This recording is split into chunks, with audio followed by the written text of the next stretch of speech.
Hey everybody, Economic Ninja here. Oh man, I gotta snap. Hey everybody, Economic Ninja here. I hope you're doing well. There's a lot going on this morning. Got the beautiful sun in my eyes for a sunrise. I want to talk to you. I want to have that morning coffee with you. I don't even know if this is going out in the morning. If it's not, we'll grab a coffee anyway. All right, we're going to talk about your comments, and it's very important from around the world. I put out a request, said, hey, wherever you're in the world, let me know where you're at, hashtag your country, and let me know what's going on with inflation and the costs and what you're seeing on the ground. I got so many amazing comments, it's insane. We're going to talk about that right now. This first one's from Gary. Irish, okay, so he's Irish. Oh, hello, Gary. Oh, is that Irish? Top of the morning to you, Gary. I don't know if it is or not. I'm horrible. If you were to talk like a California dude, what's up, dude? Yeah, you probably sound as bad as me trying to be Irish, sorry. But I appreciate this comment. Gary says, Irish, traveling around Europe now. Prices are up. Some people are grumbling, but no major disruption so far, but it's coming. Many are off on holiday like it's just another year. Boy, it is so true. There are so many people that have zero clue what's going on, and they're grumbling about the prices of petrol or gasoline or diesel. They're complaining, like grumbling is a great word. Just grumbling is low. It's that prices are going up. They're not like getting ticked. They're not like, hey, what's going on with these prices? It's, well, first off, a lot of that comes from a lack of understanding and knowledge, right? They know something's wrong. They're sort of grumbling about it, but it's not until, we've talked about this before throughout history, until food prices hit 40% of a household's budget overall throughout a community or a country, that you start to see people rising up and going, this is insane, right? It is getting more expensive. It is going to get worse. It's going to actually get very tragic pretty soon with a famine. But hey, that's not me. That's just world leaders all around the world telling you. So don't take advice from the ninja. Here's one from Steve. In Australia, let's see. All right. In Australia. I always mispronounce words. Is that how you say it? It's Australia. Okay, sorry. This is from Steve.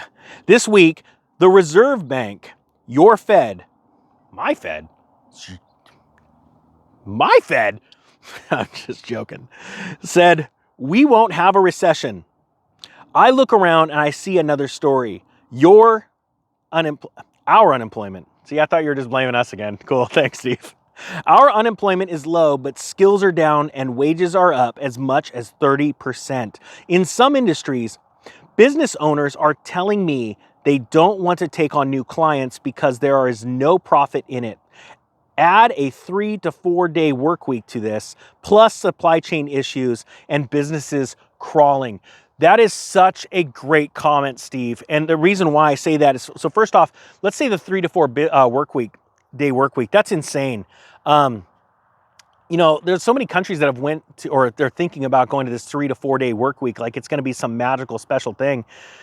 But what people don't understand is that companies aren't going to pay you more. They're not going to pay you more to work less days, right? Because people have only so much productivity in them, so much energy, right? So it's like, okay, cool. I'll work 10-hour days for 4 days. I like that idea because once you're focused, you're focused. I get that. 10-hour workday, so you're still doing 40 hours in a week.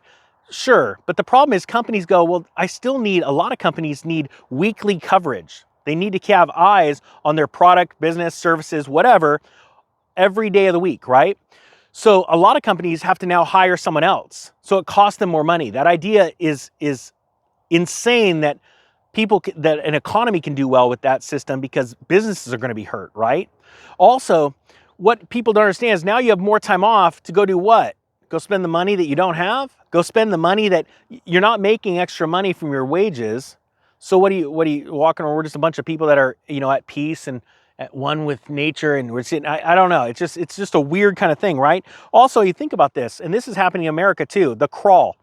Why would you take on any clients? I'm not making any profits. I talk to my business friends all the time, especially in construction. I'm like, how are you guys doing? How are your margins? They're like, I've never been this busy and not make any money. I mean, it was boom times a year ago, 2 years ago, because the prices hadn't went up. Now we're super slammed and we're not making any money because wages have had to go up, materials have gone up, insurance has gone up, and that's bad. And when you see that crawl, that's the next stop, the next phase right before the stop, and that's the crash, right? So it's a really good comment. I think people need to wake up to really what is happening there.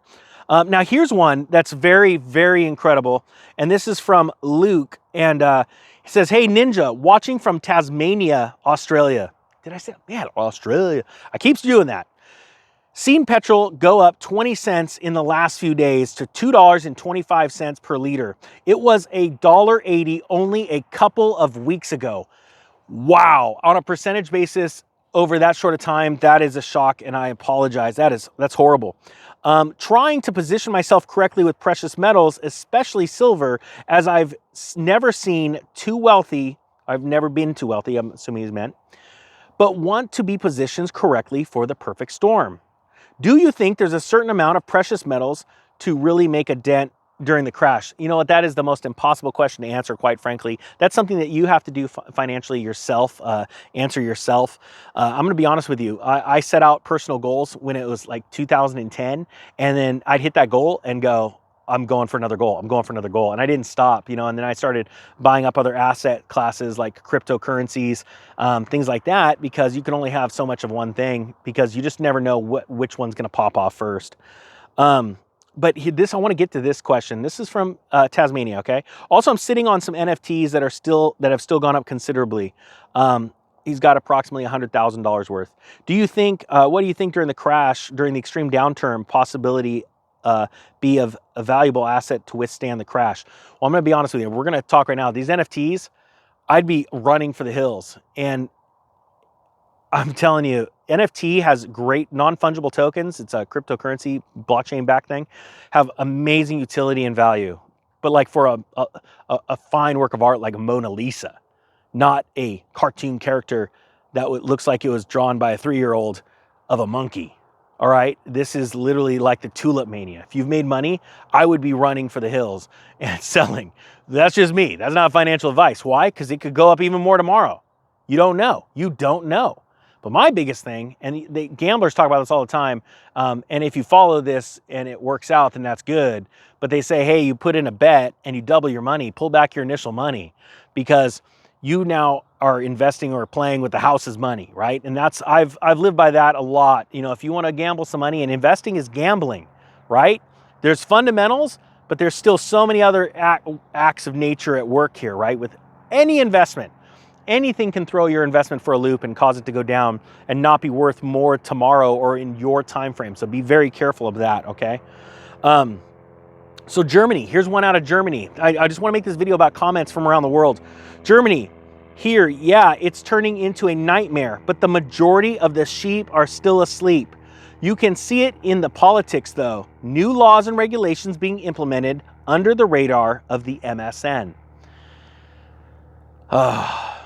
Fuel costs are exploding and not getting less. Same with certain food products. Natural gas reserves slowly filling, but advances from the green government to start up old coal plants because of serious fears the electrical network will collapse.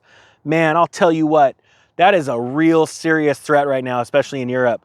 They want this green initiative, but they're getting whipsawed right now and smacked in the face because of a reality that, oh my gosh, we can't push our initiative because we might have a failing electrical grid. So we've got to fire up these old coal plants because we will collapse. And the elite know that. And so they're like, maybe the timing's not right. And there's been times before the elite have tried to do something and the timing wasn't right. So thank you for that comment. And this is from Looking for the Meaning. I really appreciate that comment. Point being is that this video is I put out this request and I want to hear about your stories from around the world. Keep them coming in because people need to hear these stories. They need to first off hear that they're not the only ones that think this way. And they're also not alone in the pain during a high inflation time, which is going to turn into transitory hyperinflation. I want people to understand that it's very important. So thank you for your comments. I really do appreciate that. And I don't want to make this video very long. Let's get this going, guys. The crash is happening right now. This is exciting.